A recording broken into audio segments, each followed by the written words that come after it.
The global report commissioned by Allan Gray and SA Breweries says the country's entrepreneurs are making good progress. To explain the report, I'm joined by the company's CEO, Anthony Farr. Very good morning to you, Anthony, and thank you so much for joining us. What makes us number 2 on the continent? Not quite number 1, but number 2 is good enough. How did we get there? Yeah, well, I think just to give some background to the report, we've always heard these stories about South Africa's entrepreneurship doesn't compete globally. It's we're perhaps the worst in Africa in terms of some research. And we at the Allan Gray Orbis Foundation and the SAB Foundation, we work with these entrepreneurs. We see how vibrant the ecosystem is. We see how these businesses are growing. And so we said, no, well, let's look at this a little bit more carefully. And the Global Entrepreneurship Index is the most robust understanding of entrepreneurship, looking at individual factors and institutional, and looking at it across abilities, attitudes, and aspirations of entrepreneurship. And so we commissioned this research. We did surveys of entrepreneurs and policyholders and other stakeholders.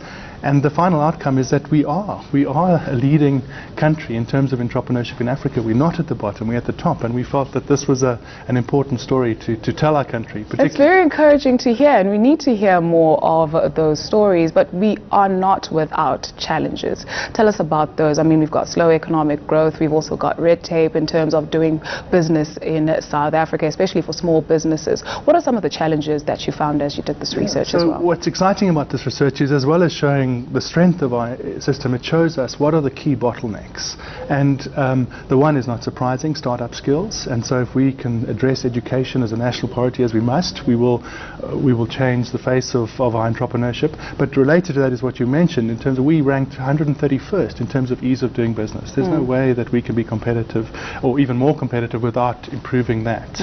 But one of the more interesting findings in terms of bottleneck was that we didn't score very well in terms of risk capital. And yet we have these very sophisticated financial markets, and our depth of financial markets is globally competitive. And the reason is that actually in terms of informal investment, in terms of angel investing, that early stage finance, we are very poor. So if we can get that right, if we can grow our angel investors, that low levels of investment, create more inclusive access to finance through mobile banking, reaching everyone, we can actually then tap into the higher levels of finance and take these businesses to the next level, which will be much better for the economy. What are you sort of hoping to impart to entrepreneurs, especially small businesses, throughout this conference?